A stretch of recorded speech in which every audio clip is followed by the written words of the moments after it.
On parle cette semaine d'apprentissage, on a vu que l'apprentissage c'était une compétence, on pouvait développer la compétence d'apprendre à apprendre. Et dans cette compétence d'apprendre, pour apprendre plus vite des compétences, pour optimiser son apprentissage des compétences, il y a quelque chose qui est très important, c'est la pratique. J'imagine que vous l'avez forcément déjà entendu, cette chose, on vous a dit ok, tu dois pratiquer ou tu dois mieux pratiquer ou c'est au niveau de la pratique que ça pêche. On va parler aujourd'hui de pratique, on va voir un petit peu, on va essayer de décortiquer finalement la pratique, on va voir pour commencer qu'en fait la pratique c'est plusieurs éléments à prendre en compte et ensuite on va voir des clés très concrètes pour optimiser sa pratique et donc pouvoir apprendre plus rapidement, 2 fois plus rapidement, voire même encore plus que 2 fois plus rapidement. Donc la pratique, comme je vous le disais, il y a plusieurs, on pourrait dire plusieurs niveaux de pratique. La première chose, enfin le premier niveau de la pratique, c'est tout simplement le fait de pratiquer voilà, la pratique en elle-même, c'est-à-dire de prendre des actions. Cependant, ce qui est intéressant de voir, c'est que la pratique est insuffisante. Je prendrai cet exemple, qui est un exemple quand même assez connu, mais je trouve qu'il illustre bien ça, c'est que on a tous déjà rencontré ou eu des amis qui étaient des gens qui cuisinaient régulièrement, voire même qui cuisinaient quotidiennement, et qui pourtant n'étaient pas des experts de la cuisine, n'étaient pas des grands chefs en cuisine. Et justement, il y a quelqu'un que j'aime beaucoup, que j'aime beaucoup, je ne connais pas personnellement, mais un auteur que j'aime beaucoup, que j'aimais beaucoup puisqu'il est décédé maintenant malheureusement, c'est Anders Ericsson qui a écrit le livre Peak.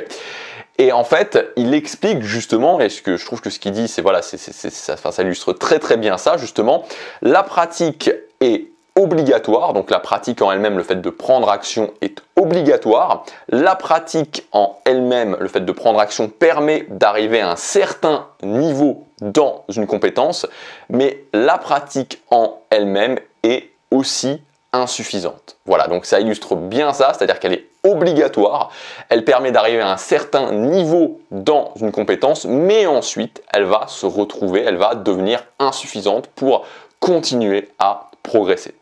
Donc la deuxième chose, le deuxième niveau de la pratique, ce qu'il va falloir faire, c'est orienter la pratique, c'est-à-dire orienter la pratique dans un but de maîtrise d'une compétence ou dans le but d'atteindre un objectif en particulier. Donc je ne vais pas juste devoir pratiquer comme ça à l'aveugle, je vais devoir orienter ma pratique. Et enfin, le troisième niveau de pratique, après l'orientation de la pratique, ça va être, et c'est en même temps, ça va être la notion de progression, de pouvoir bien vérifier que je progresse. Et donc on voit bien que c'est pas du tout la même chose de cuisiner en cuisinant comme ça un petit peu à l'aveugle ou de cuisiner en orientant sa pratique de la cuisine et en vérifiant bien que je progresse quand je cuisine. Je dis ça pour la cuisine, mais ça peut être pareil pour la musculation, c'est pareil, on voit très bien que vous avez des gens qui vont à la salle de musculation, on voit très bien qu'on arrive en soulevant simplement des poids à un certain niveau, mais ensuite ça devient insuffisant parce qu'il faut orienter et ensuite voir que je progresse. Donc on va voir ensemble 4 clés pour mieux pratiquer. La première chose, c'est tout simplement de définir un but de pratique. Où est-ce que la pratique va m'emmener et où est-ce que le fait de pratiquer cette compétence, donc l'objectif finalement que je veux atteindre. Mon but de pratique, l'objectif que je veux atteindre avec cette pratique. Je ne suis plus en train de pratiquer à l'aveugle, je pratique avec un objectif. Ensuite, catégoriser. Donc catégoriser, ça veut tout simplement dire définir différents types d'activités à l'intérieur de cette pratique, puisque le développement d'une compétence, pour atteindre un objectif, c'est pas en général une seule action.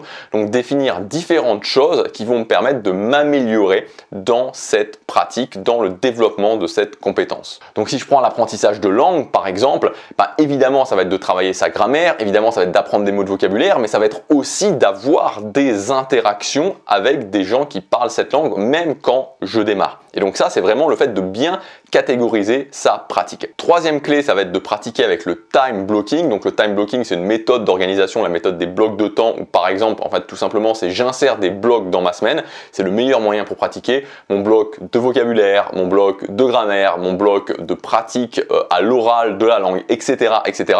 Et enfin, la quatrième étape, la quatrième clé pour mieux pratiquer, ça va vraiment être d'orienter ma pratique. Donc à l'intérieur de ça, donc à l'intérieur de ce qu'on a défini, c'est-à-dire définir le but de pratique, définir les différentes catégories et pratiquer avec le time blocking, je vais rajouter quelque chose de supplémentaire, c'est l'orientation de ma pratique. Donc l'orientation de ma pratique, ça va être définir une étape. J'ai une étape précise vers laquelle je me dirige pour atteindre au final ce but, le but final que je me suis fixé avec cette pratique. Dans cette étape, c'est toujours important dans la pratique orientée de bien prendre en compte le fait qu'on va devoir stretcher une capacité, c'est-à-dire qu'il va y avoir une notion d'inconfort parce qu'il va forcément y avoir quelque chose que je vais devoir apprendre, quelque chose que je ne maîtrise pas actuellement ou dans lequel je vais devoir m'améliorer. Donc il y a cette notion de stretching, d'inconfort.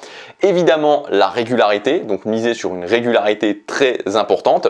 La notion aussi de feedback, c'est de voir justement, de mesurer et de voir qu'est-ce que ça donne, qu'est-ce que donne cette pratique.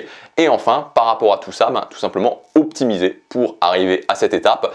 Ensuite, passer à une autre étape et puis encore une autre étape qui va finalement me mener à mon objectif final, à mon but de pratique.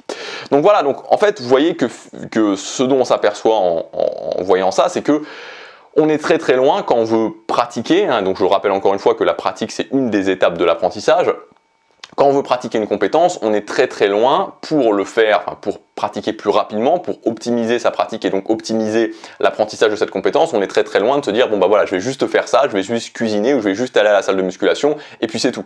Non, c'est pas juste ça, c'est pas quelque chose d'extrêmement compliqué, mais ça demande d'avoir vraiment un plan, de respecter ces étapes et là, à ce moment-là, je vais pouvoir mieux pratiquer et donc développer la compétence plus rapidement et donc atteindre l'objectif qui est lié à cette compétence plus rapidement. Voilà, j'espère que cette vidéo vous aura plu. L'apprentissage, c'est quelque chose d'assez fascinant et comme on l'a vu dans ces dernières vidéos, plus je maîtrise des compétences, plus je développe des compétences et plus je suis en capacité d'améliorer ma vie. Si vous voulez aller plus loin, je vous rappelle que vous avez jusque demain, le prix de lancement se termine demain, ma grande formation sur l'apprentissage, apprentissage accéléré. On va voir vraiment en détail une partie théorie, une partie pratique. Vous avez tout le programme dans le premier lien dans la description pour améliorer sa capacité à apprendre et ensuite on va mettre tout ça justement en pratique, c'est le cas de le dire, avec un objectif d'apprentissage rapide. Donc voilà, je vais le faire avec vous puisque je me lance aussi en décembre dans un objectif d'apprentissage rapide. Donc là, voilà, j'ai déjà tout préparé, voilà, et je vais, voilà, tout est prêt. Je sais déjà exactement ce que je vais faire. Je vous montre tout ça dans la formation et vous allez pouvoir vous préparer votre objectif d'apprentissage rapide avec moi. C'est le but au final de cette formation, pouvoir intégrer toutes les choses qu'on aura vues.